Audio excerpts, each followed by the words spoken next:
There's a speech in the book Atlas Shrugged. I'm so moved by this passage that I'm going to read it on the show.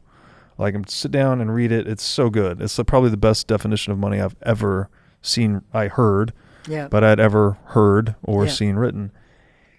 And it was at that exact moment that the money man walked square into my field of vision, that this exact moment in this 63-hour audiobook, that exact moment that speech started. So it was like a very strange, and then obviously what I do for a living, I'm in the What is Money show. So it was like whoa, what are the odds of that? Yeah.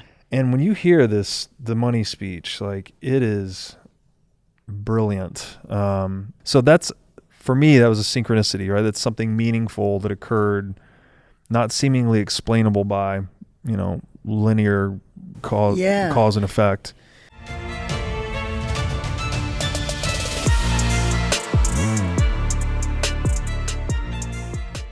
Hey everybody, welcome to the What is Money show. I am thrilled to have you here joining me on my mission to help shine light on the corruption of money. Now, if this is your first time listening to the What is Money show, I strongly recommend that you go back to episodes 1 through 9 first, which lays a lot of the groundwork for many of the concepts that we explore on the show. These first 9 episodes are my series with Michael Saylor, and thousands of people have told me that this is the best podcast series they've ever heard, hands down, and that it was instrumental to their understanding of money and Bitcoin. So if you're looking to start a deep dive into the nature of money, I don't think there's any place better that you can start other than episode 1 of this show.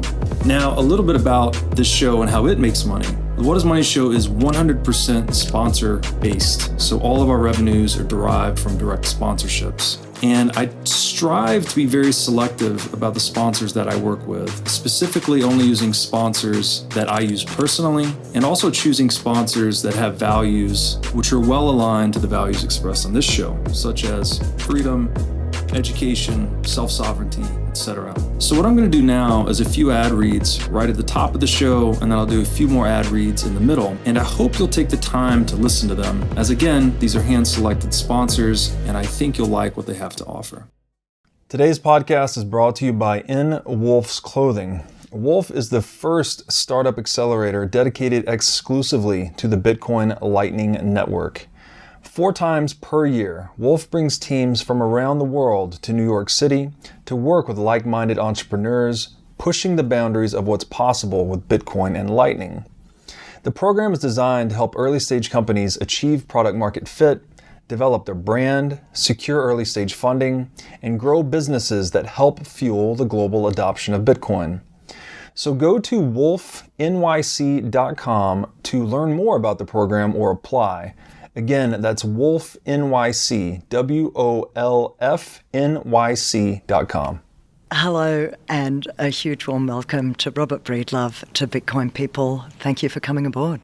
Thank you for having me. It's absolutely gorgeous to have you here live in person. I'm going to tell the story of how we met this time last year, because it was just a cute story. So I'd been doing these, I don't even know if you know all this background, but I was doing these crazy long days with volunteering in the lead up to the conference this time last year. And so I did these 2.5 days, because there was even 3 hours just in the lead up to the first morning, so 3 hours before the first morning. And as a thank you, they gave me one of the swag bags, the whale swag bags, and in there was 2 pairs of Bitcoin socks. And so I stuffed them in my bag. Light blue, if I remember. There was a light blue and a dark blue. Yeah. And I had them stuffed in my backpack, and I came racing over to the convention center because I'd been out over at Fontainebleau. And then I see you tweet later in the day going, I need socks. Yeah. I'm like, I got socks. And then you... And my side of the story was, I think I had low-rise socks and boots or something, so they kept going under my heel every time I would walk a few steps. I'm like, this is driving me crazy. Yeah. So I was like, what can I do about this? I'm stuck at the convention center all day. So I sent a tweet out like, does anyone have socks? And you saved my life. So. As one does. And so I've been sock girl ever since in your mind. So my opening question to you has to be, is there such a thing as serendipity? Whew, that's a great question. Oh man, Bitcoin rabbit hole has informed a lot of my metaphysical views, I guess you would say. And serendipity, like how do we define this? As something like these synchronous occurrences that somehow transcend the realm of plausibility. I think Carl Jung, I'm not sure how much serendipity is related to synchronicity, but I guess I'm kind of drawing an equivalence between them. Yeah, it is in my mind. I know it's different from fate, in as much as fate or destiny tends to have a sort of flavour of it could be good or bad, but there's a sense of meant to be, whereas serendipity is almost... It's got a good... It's got a good flavour, Yeah. There's a sense of luck about it, and there's a sense of synchronicity in with it as well. Yes. Yeah. So I'll speak to synchronicity maybe a little more than serendipity, because I don't know, but I think Carl Jung called synchronicity the a-causal principle. So there's some principle in reality that's not causal, right? It's not linear cause and effect as we think time unfolds. There are these chance happenstance events or occurrences that just can't be explained by pure causality. I actually experienced one of these recently. I had just returned back to Nashville. Where had I come from? Sorry, I've been traveling a lot lately. I was coming back from the MicroStrategy conference in Orlando.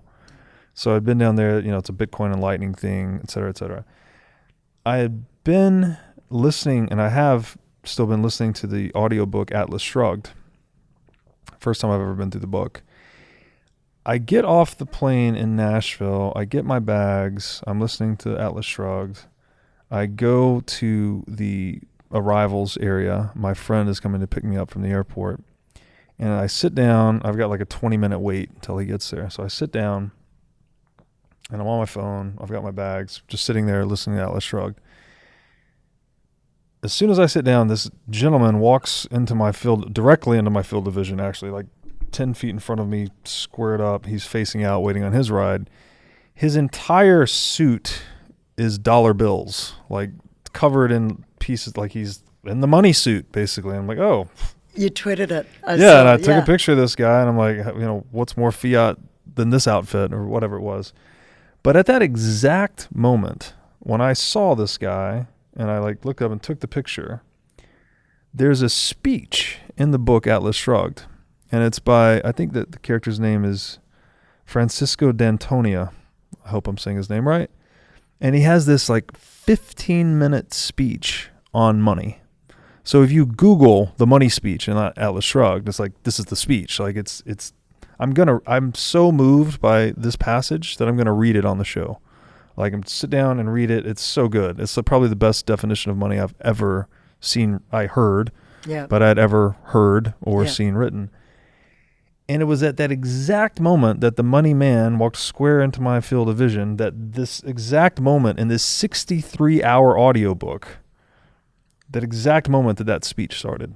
So it was like a very strange, and then obviously what I do for a living, I'm in the What Is Money show. So it was whoa, what are the odds of that? Yeah. And when you hear the money speech, it is brilliant. I won't do it justice here, but it goes into all the moral implications of money, the psychological implications of money. It's just really good. So I ended up re-listening to that excerpt 5 times over the next few days, and decided I'm going to read it on the show. So for me, that was a synchronicity, right? That's something meaningful that occurred, not seemingly explainable by linear cause and effect. And the original question was, well, is there such a thing as serendipity? And what I'm hearing is there's sort of a lining up of a whole bunch of concepts and ideas all merging at the same time.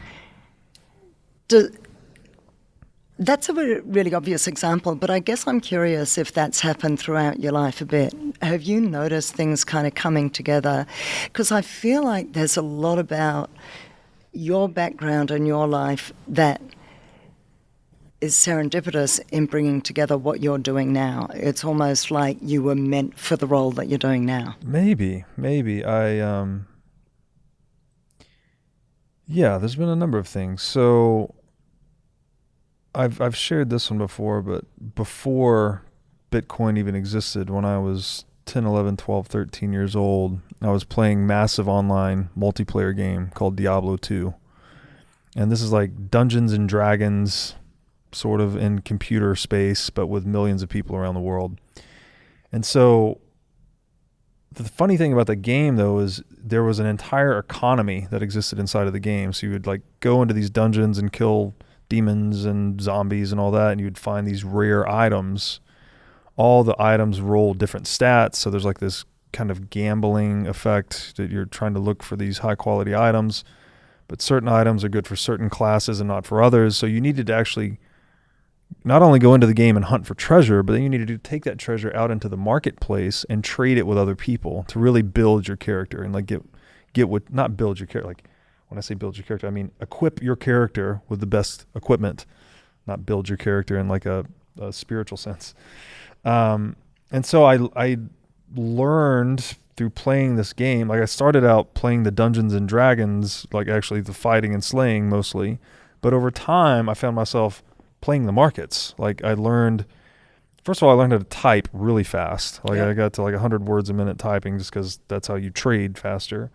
I learned how to build it was just text driven. So you would have to structure your text in these trade channels in a certain way to get people's attention. You'd have to learn like time of day to trade. You'd try to buy low in one channel, sell high in another channel, and you're just learning to accumulate wealth, basically. Yeah. And so I ended up doing that much more than I was playing the actual game itself, and I became like the wealthy guy in the game. So all my friends that played would come to me for equipment and all of this. And I was like, oh, this is so fun and interesting. I didn't know I was learning like basically markets and economics. There's also a weird thing that there was no money in the game, or at least money wasn't useful in trade. But there was an item called the Stone of Jordan Ring that effectively monetized. It became money in the game. It became the standard currency of trade because it was divisible, it was rare, like it had all these certain qualities. So again, I didn't know this consciously at the time, but I like watched it play out and learned how to use it. And then eventually that game became so popular, or it was becoming popular at the same time eBay started to become popular. So people eventually started to sell these items for real money on eBay.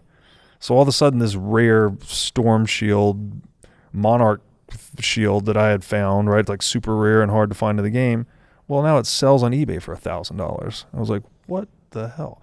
So it left a mark on me. I was like, whatever's going on in this weird video game world that I'm super addicted to and into, like it has real world implications. Like why are people paying $1,000 for this digital thing? And so I don't know, at the time, I'm like, whatever my career is going to be, like I'm going to stay on this through line of technology, commerce, digital age, like something's happening here. I want to stay tuned into it. And so I guess that kind of set me on the course for Bitcoin to some extent, or to at least I joked that I was into digital assets before digital assets existed.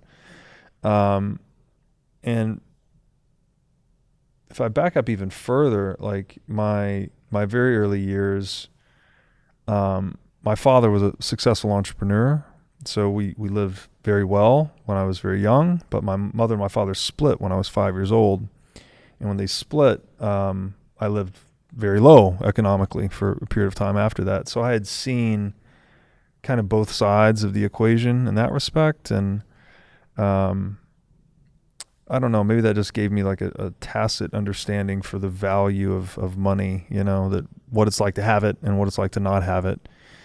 And I don't know that you're asking me about like serendipity or I don't know. But these it things set you up. It's almost like there's certain events that have happened in your life that have given you a background and a flavor for money, for trading, for what has value, for what's meaningful.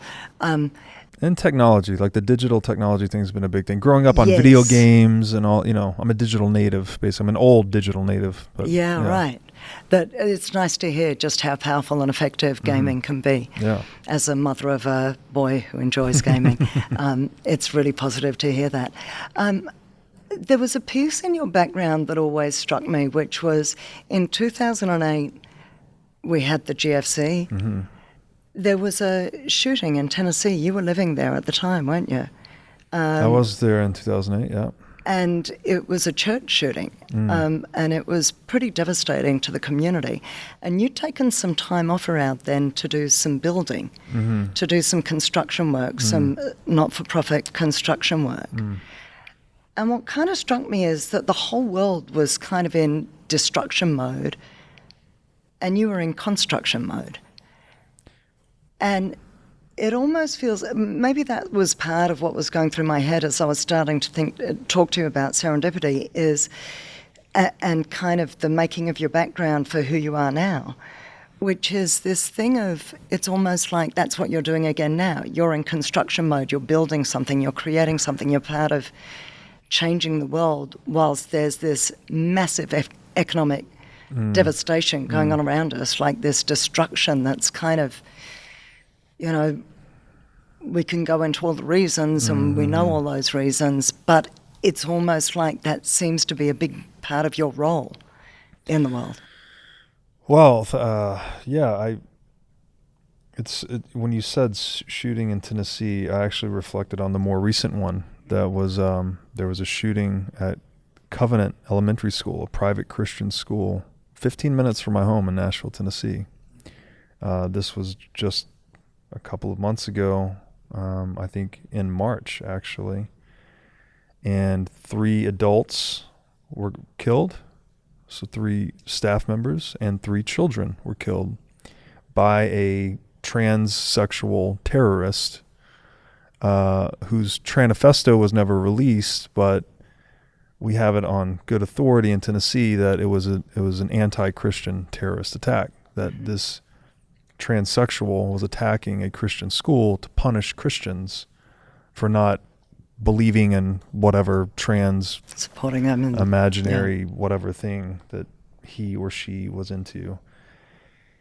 And that one hit really hard for me because I have a young daughter, and I had actually gone through the enrollment process at that school with her. Oh, and wow. There was a possibility that she was going to go there, and she ended up not going to that school. Not that she would have been there at that time, but it hit very close to home, let's just say. I think I even met one of the individuals, which was the head of the school, was one of the ones killed, and we had met her. We had met her during that enrollment process, so it was very surreal to move back to Tennessee, to try and be in a place that is insulated from this mass psychosis that's embroiling the world, in a place that I thought would be safe, good place to school my daughter, good place to lead a peaceful existence, only to find that wokeist psychosis is at our doorstep. You know, it's everywhere. And so that's the one that came to mind when you mentioned that. But I think the one you're referring to back in 2008, I had gone on it was the Cross Greek Christian Ministries in college. So it was a Christian organization for fraternities and sororities. And I had taken I guess this was 4th or 5th year. I only did 4 years of college, but then my 5th year was my master's degree in accounting. I can't remember if this was 4th or 5th year, but for spring break, we went down to Bay St. Louis after Hurricane Katrina. And Bay St. Louis was where the eye of the storm hit. So it looked like a nuclear bomb went off, basically. Like everything was ripped down to, it was just pipes sticking out of the ground where there used to be neighborhoods. And so my group of good friends and I, we had been participating in the Cross, like you go to church every week or whatever, and they organized the mission trip down to Bay St. Louis to aid in the reconstruction effort. And I think that's what you were referring to at that time. Like, yeah, I went down there and seeing the human spirit, like these people there's one guy in particular, he just had lost everything. Like he like Bay St. Louis was like he grew up there, he had his kids there, he had his all the things, all of it, like the cars, the house, the everything just obliterated, nothing left, right? I think everyone survived, so he hadn't lost any people, but he was just so optimistic and so bright and shiny. Like, we would show up to do this work that I'm like, okay, this is mission work. These people have lost everything. Like, I need to try to be upbeat. And this guy would just run circles around me. Like, he's like, let's do it. It's so great. Like, it's out here in the sun shining, swinging. Like, he's just so enthusiastic. And I'm like, that left a mark on me. I'm like, this guy, I mean, talk about having it rough. Like, everything you've ever built, this guy's probably mid-40s. Like, everything he ever had materially, I think he had no insurance. Like, it was just all gone. Because, you know, they weren't insuring a lot of these things. No. And it was just literally just everything you've built in your whole life just. But also so quickly that he was so positive so quickly. I've just finished reading on the plane The Happiest Man on Earth, which is a Holocaust survivor who's now a centenary, and I'm not going to get the word out. It's not Viktor Frankl, is it? No. Okay. It's not Man's Search for Meaning. Yeah. This guy is, but, you know, same camps or some of the same camps. But he made a choice at some point, really at the point when his son was born, and just went, it wasn't about forgiving. It was, and, you know, in different circumstances, sometimes it's a tsunami and there's nothing and no one to forgive. It's just, at some point, just making that choice of I'm just going to be happy regardless. Yeah, and just the perseverance, the human spirit, the willingness to overcome. It's almost like becoming is overcoming. You know, you can't become anything in the world without overcoming obstacles. And this guy was just like this laser focused, happy guy. I don't know, it was so incredible. And as someone, I struggle, actually, I naturally have low enthusiasm. I'm not like a very happy-go-lucky guy, but for whatever reason, that really impacted me to just see someone that was able to be that way in the face of such great adversity. Now I'd like to tell you about our sponsor, iCoin Technology. iCoin has just released a sleek new hardware wallet. It looks like a mini iPhone with a little touch screen and camera on it. The device has no Wi-Fi, no cellular connection, no GPS. It's a strictly physically cold hardware wallet. Like I said, it's got a high-res 3-inch touchscreen. It's got a camera for air gapping the wallet. It's got optional Bluetooth compatibility. And it's really a brand new UI, UX experience for a hardware wallet, making it very accessible, easy to use, not intimidating. And as we always talk about on this show, the only way you can truly own your Bitcoin is by having it in self-custody. So you need a device like iCoin Wallet to truly own your Bitcoin. Go to iCointechnology.com today and use promo code Bitcoin23 for 30% off of this new sleek hardware wallet. Now I'd like to tell you about our sponsor, the Gold Investment Letter. The Gold Investment Letter helps sophisticated investors navigate capital markets and maximize their profits in trading gold, silver, and mining stocks. The Gold Investment Letter seeks out the most undervalued companies and identifies special situations in the mining sector, and then provides in-depth analysis on both their financial positions and future prospects. The Gold Investment Letter explores many complex domains such as investor psychology, portfolio management, and macroeconomic trends, all with the goal of making you a better investor. The Gold Investment Letter offers a free version and a paid premium version, and I strongly recommend you at least sign up for the free version because after having read a few of these issues, I can promise you it is a treasure trove of good information. You can sign up for the free newsletter today at goldinvestmentletter.com. Now I'd like to tell you about our sponsor, CrowdHealth. CrowdHealth is a Bitcoin-enabled alternative to legacy health insurance. Now let's face it, legacy health insurance is an absolute scam. Nobody can explain this better than the legendary comedian Chris Rock. Insurance. You got to have some insurance. You got to. That's an insurance. They shouldn't even call it insurance. They should just call it in case shit. Like, I give a company some money in case shit happens. Now, if shit don't happen, shouldn't I get my money back? So with CrowdHealth, instead of just paying premiums that you'll never see again, you can hold part of this pool of savings in dollars and in Bitcoin through CrowdHealth. And when you have a health event, you can draw against this pool of communal savings. So go to joincrowdhealth.com/breedlove to learn more or sign up. So we say Bitcoin fixes this. Does it fix trans terrorism? Does it fix wokeism? If so, how so? There's a great, and I implore, look, I don't even like to watch videos, actually. I prefer to read. I'm listening to the audiobook at a convenience, like when I'm walking through airports or whatever. I prefer to read. That's my medium. I don't typically recommend things for people to listen to or watch, but I posted a tweet about this. It's by a guy on Twitter. His Twitter handle is @ConceptualJames. His name is escaping me at the moment, but his name's James. Yeah, his last name's escaping me. And he has this 30-minute video describing wokeism as a modern rebranding of Marxism, essentially. It is just another one of those, right? It's a psychological operation intended to deceive people into believing a narrative that forfeits power to the state so that more coercion is justified. So in other words, as Nietzsche said, Cyclical. Everything the state has is stolen, everything it says is a lie. So Marxism is this giant lie intended to separate you from your stuff, right? From each according to their ability, to each according to their need. It's all bullshit. What is it actually intended to do is get you to believe that there is a blank moral and ethical check on any actions necessary to move us from the present state to the communist utopia, right? Where we don't need private property or profit motives or any of that. We're all just one in brotherhood.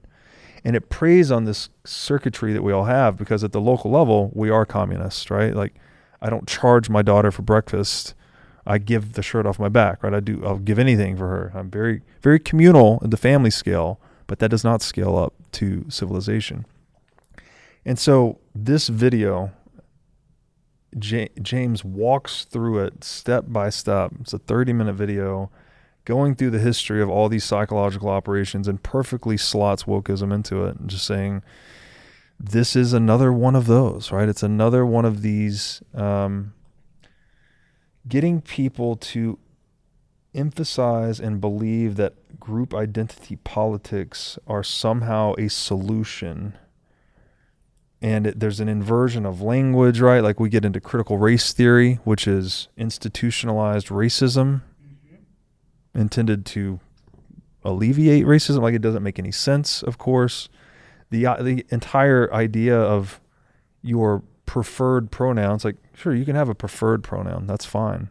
What you can't do is coerce someone to play imaginary with you. If you're an adult man and you identify as an infant, you cannot coerce me or force me to identify you as an infant. Yep. I will identify you however I want. Yep. And as will everyone else. And the social consensus on who you are, that is your reputation. That is your identity. You don't own that. You don't own your identity. You don't own your reputation. It's a social construct.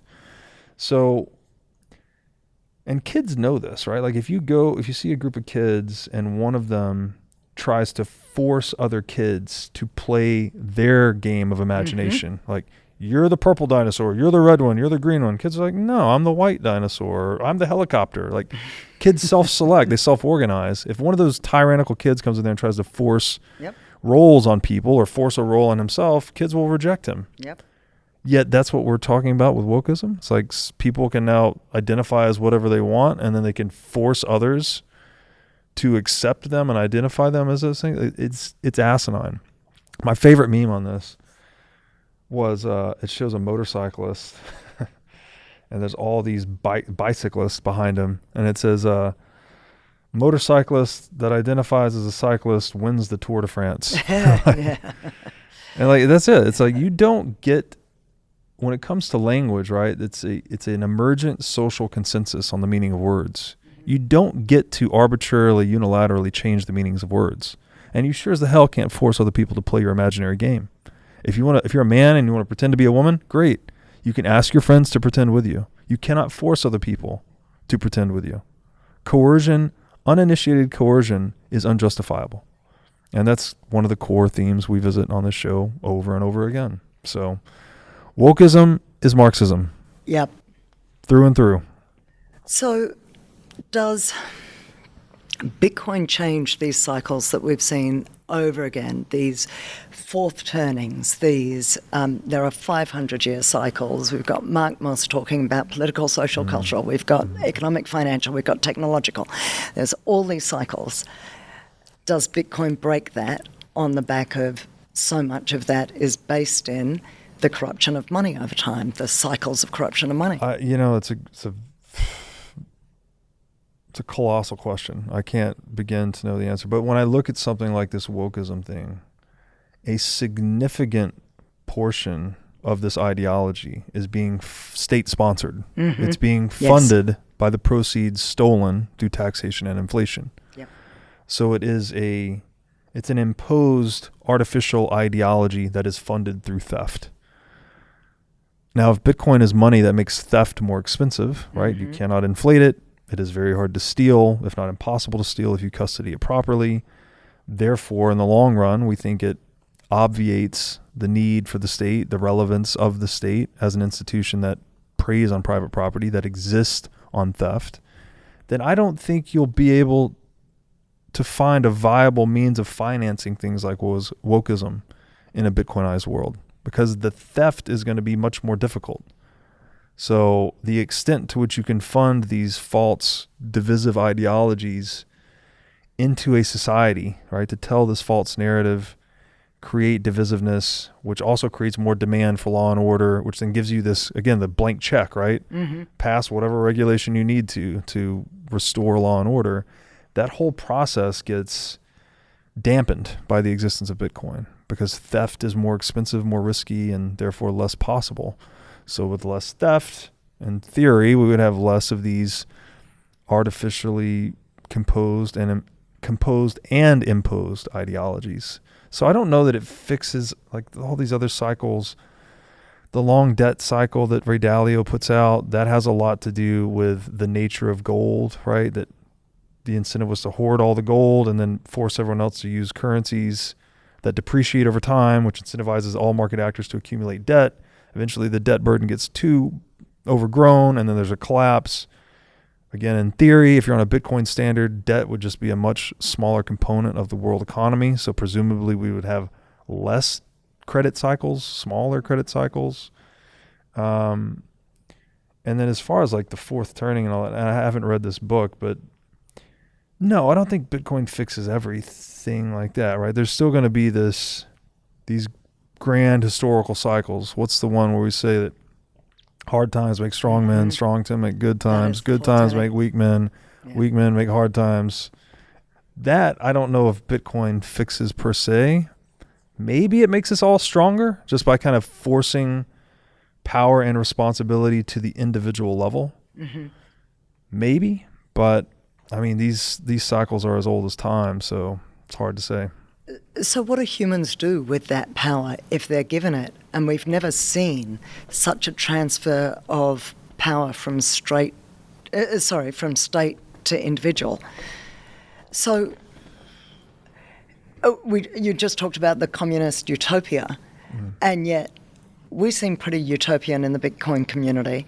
We have high hopes for what mankind is going to do with that spare time given back to him, her, us.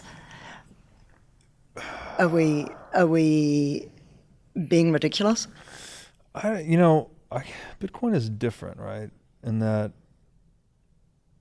I guess you could argue that what we're saying is utopian, but I don't think Bitcoiners actually see it that way. I don't think most adversarial thinking Bitcoiners envision us moving towards some kind of static utopia. We're just saying that Bitcoin represents the first level playing field for humanity. So again, the Marxist utopia was give one organization all the power. Yeah. The good communist people, and they will dole out the resources in everyone's best interest, right? So the prescription was no more private property. This is communism in a sentence, right? The abolition of private property, straight out of Marx's mouth. That's the core of communism. Socialism, so communism's on one end of the spectrum.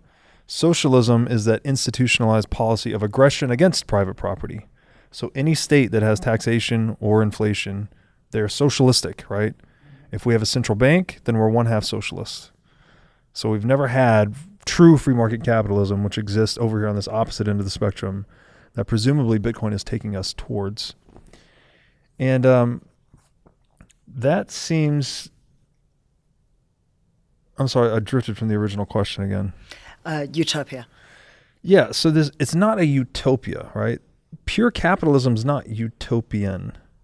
I think it's just saying that it's the opposite prescription of communism, which is the abolition of private property. Bitcoin is saying, let's make private property as strong as possible, which is the same thing as saying, let's make human freedom as strong as possible. Because what is it? It's life, liberty, property, right? If I kill you, I've stolen your future freedom. I've taken your life, stolen your life. If I incarcerate you, I have stolen your present freedom. You cannot move about, right? If I steal your property, I have stolen the fruits of your past freedom, the things that you've gone out into the world to create, right? You've used your faculties to create things of value that you now own. Communism was based on the abolition of human freedom. When it says the abolition of private property, that is the abolition of human freedom. So had we properly understood the definition of private property in that day, someone might have saw through that. And indeed, people did. Nietzsche saw through this, right? He said, as soon as you get communist utopia, I think he said, what did he say? We'd never find enough water to wash away all the blood or something like that. Like he saw this coming in this communist utopia, that it would lead to its precise opposite, because private property is human freedom.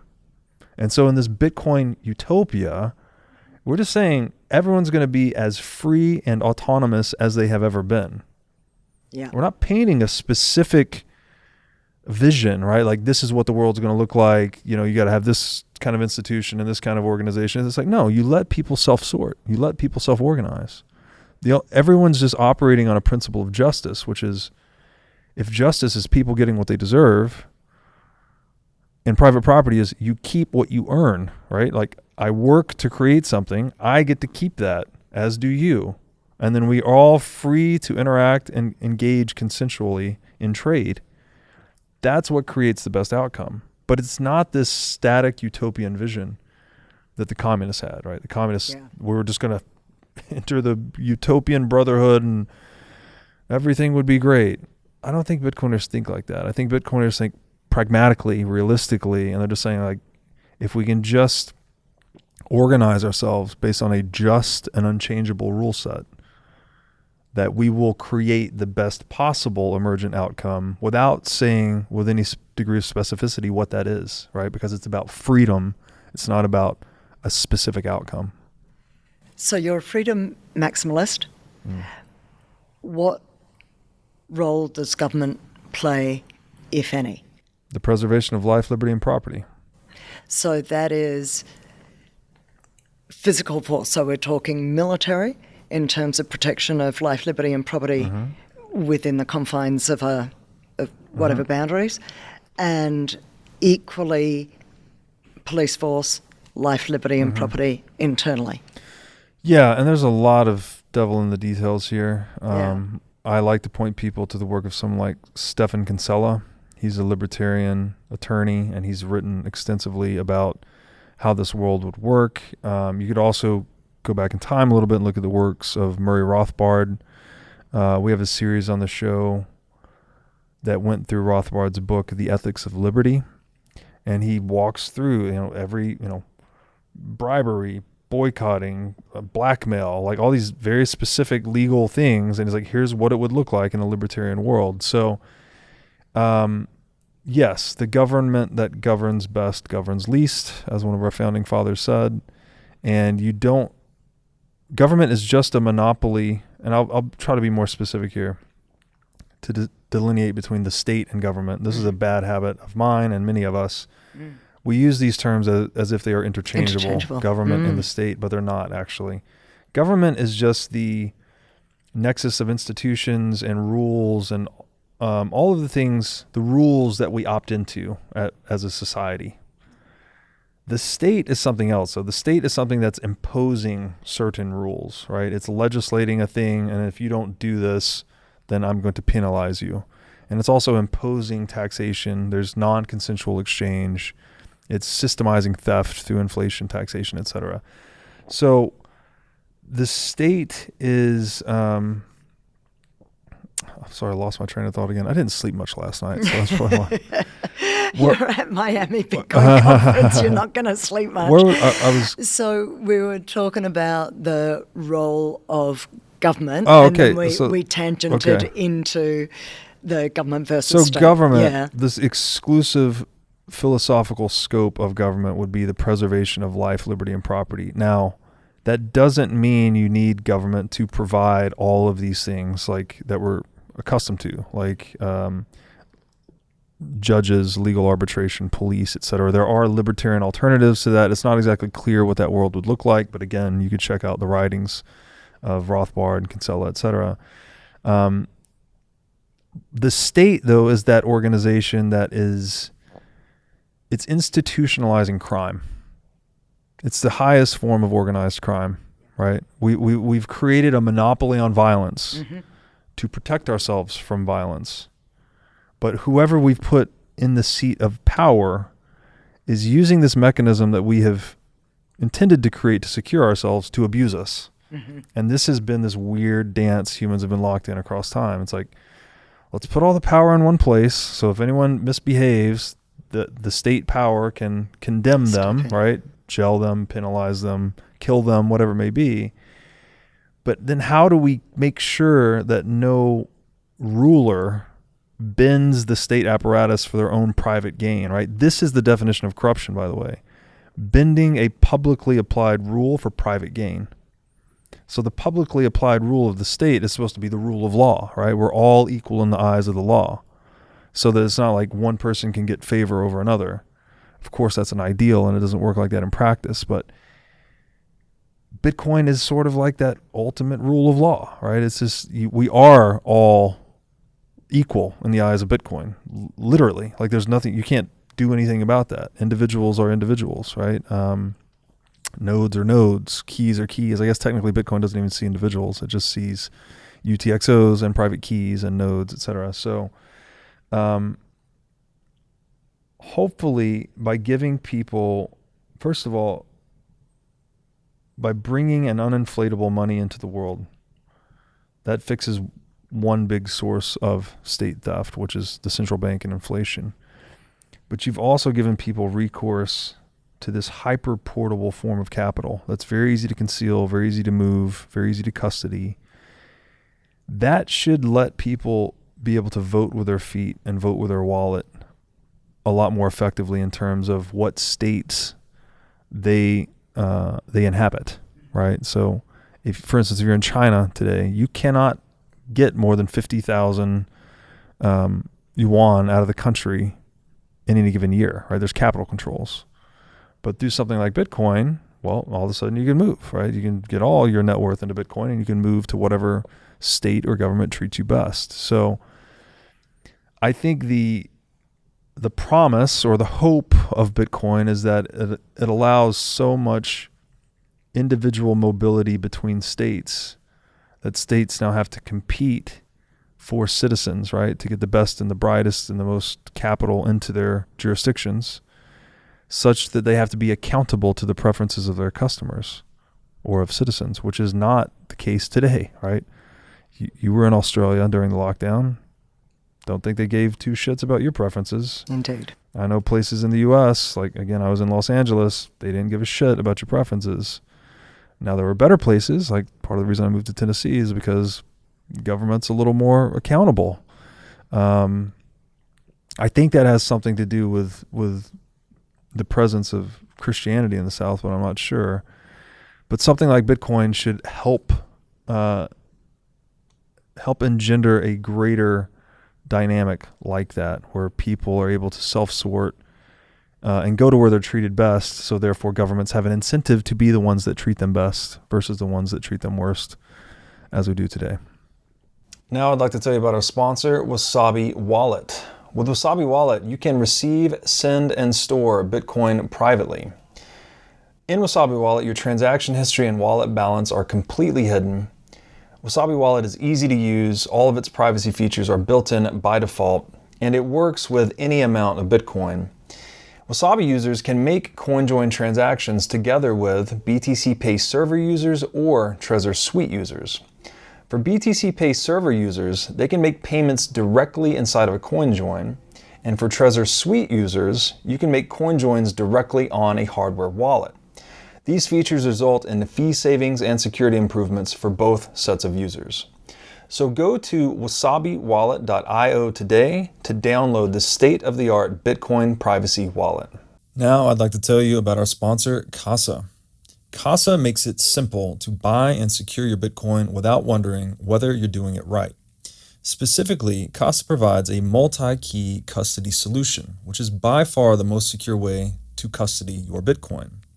Now, when I talk about Bitcoin being theft-proof money or inviolable private property, a multi-key custody model is exactly what I am talking about.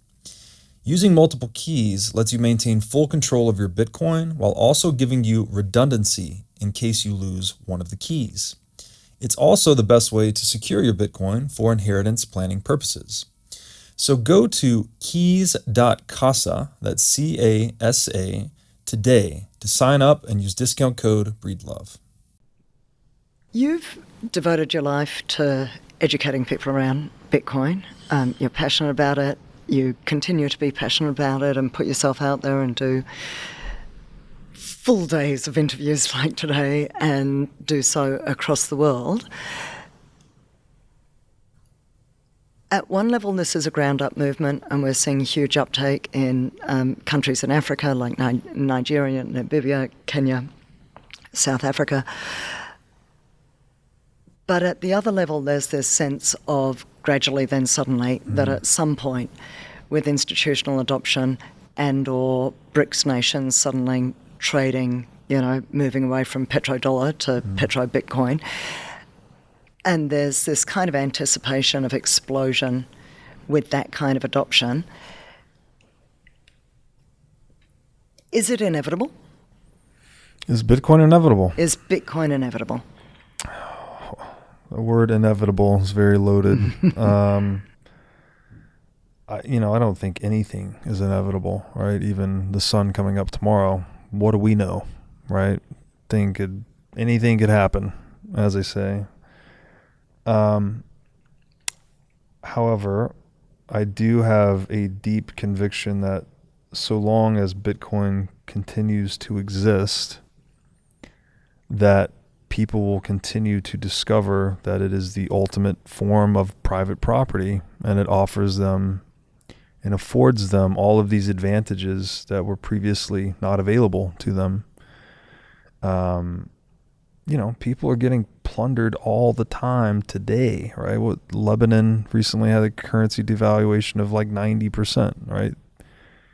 I was talking to Safety on the boat yesterday. He's just moved back to Lebanon, and people get wiped out in the local currency. I think it was the lira or whatever it was. They dollarize, and they put the dollars back in the bank, and it's like, how many times is that going to happen in a world where Bitcoin exists before people just figure out, like, I'm going to stop putting my money in these fucking banks now, and I'll just put it in this bank that no one knows how to loot or debase or hack or steal. So long as Bitcoin continues to be an existent option and humans keep doing what we've been doing across all of human history, which is monopolizing money, debasing it into worthlessness, collapsing the civilization running on the money, and then picking up the pieces and rebuilding, I don't see how a world in which Bitcoin exists and this ongoing pattern of human action plays out that people don't figure out over time that Bitcoin is just the optimal solution, right? It's like, I can completely opt out of this crazy boom and bust civilizational cycle by just holding my money in this private property that no one can violate. And it's not like you're not really even betting on a subjective choice. The people don't need to figure it out. I'm not betting that everyone watches the show and figures out what is money and decides to buy Bitcoin. It's like, you just let that process of pain unfold. The people that don't figure it out get wiped out. The people that do figure it out survive and thrive. And so there's this Darwinian natural selection process that happens in the socioeconomic sphere that leads toward Bitcoin becoming the dominant asset in the world. So does that make Bitcoin inevitable? No, not necessarily. It's like, I'm presuming that it continues to exist. That presumption's based on what Bitcoin is, right? It's money wrapped in military grade encryption designed to do one thing, which is survive. Survive according to certain parameters, block every 10 minutes, 21 million hard cap, to be unchangeable, frankly, right? To be unassailable.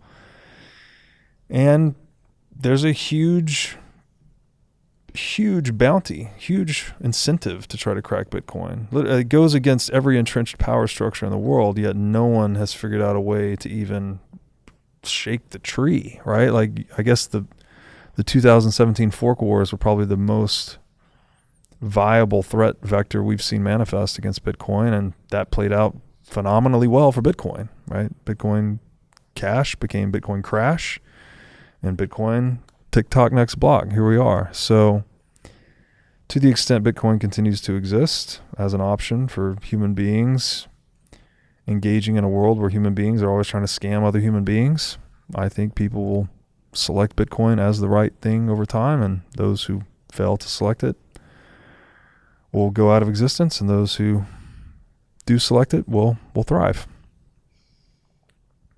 I'm getting conscious of your time. If you had some final words for anyone who could possibly be listening to this, this is their first contact with Bitcoin, like they stumbled across this thing, and they stumbled across this podcast, and they've made it this far in listening, what would you say?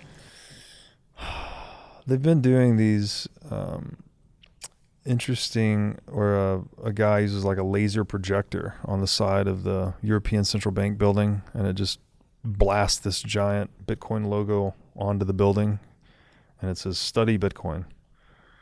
And I loved how it said "Study Bitcoin," not "Buy Bitcoin" or whatever. It's like, just study it. Honestly, that's why I named the show "What is Money?" It's like, ask yourself the question. I don't have a prescriptive answer for you. In fact, asking the question for 300 plus episodes, I have more questions than ever.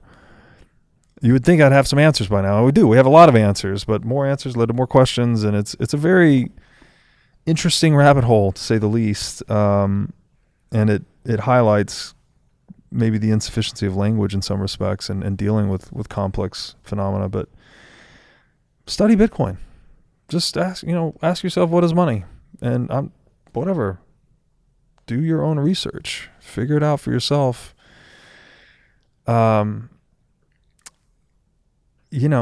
To say it and try to kind of a few words, if you understand that printing money is bad, which I don't know, some people do, some people don't, it doesn't make any sense to counterfeit money, right? If money is the thing we use to acquire goods and services, and all goods and services require work to produce, doesn't it make sense that all money should require work to produce, right? That's what gold was. That's what Bitcoin is. That's what fiat currency is not. So you can create money with no work. If you can create money with no work that can be used to acquire goods and services which require work, that is an asymmetry that's used to exploit the savings of people, right? So if you're saving in dollars and the central bank can counterfeit dollars, you're being robbed all the time. I don't care if the cash is under your mattress, in your backyard, in your the Caribbean bank account, whatever, it doesn't matter, right? You're using an instrument to save your economic energy that's being counterfeited at scale by a central bank. Like, you're not in a good position. You're being exploited. All of these, so that if you understand that, I guess you would understand that printing money is bad. Bitcoin's money you can't print. So that's pretty simple. That's good, right? Like uncounterfeitable currency. Great. Yeah. That's a win. And maybe slightly more philosophical was just the point on justice earlier. Like all we want, if the exclusive scope of government is life, liberty, and property, we just want people in this world to get what they deserve. That would be kind of the ideal world, right? Not that we can ever fully create that. The world's full of randomness and catastrophes and all of this, but we can at least create that in our social fabric, right? We can implement justice into our socioeconomic fabric, let's say. And that principle of justice, its only implementation is private property, which is just saying you made it or you justly traded for it. That means you own it, you keep it. No one can steal it from you. No government can take it from you. No criminals can take it from you. So that's what Bitcoin is, right? It's just property that's really hard to separate from its owner. So it's just. It's just. Is it truth? It is also let's say the greatest instantiation of truth that human beings have ever created, right? Whatever's written in that Bitcoin blockchain, the history of transactions, how can you argue with it? It's immutable. That's the point. Like the trades have occurred. You could argue with it, but it'd be like trying to.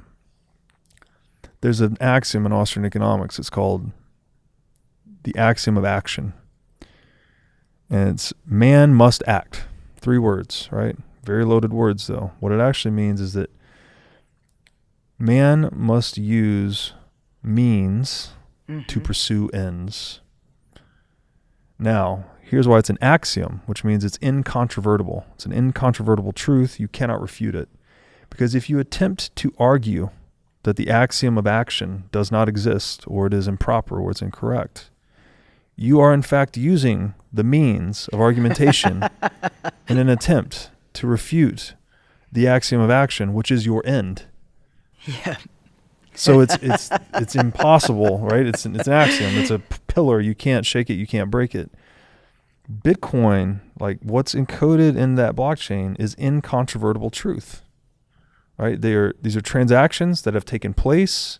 Consensus has been reached, and TikTok next block, we're on to the next set of transactions. So whatever's 6 blocks plus deep in that blockchain is probabilistically the most truthful thing humans have ever created.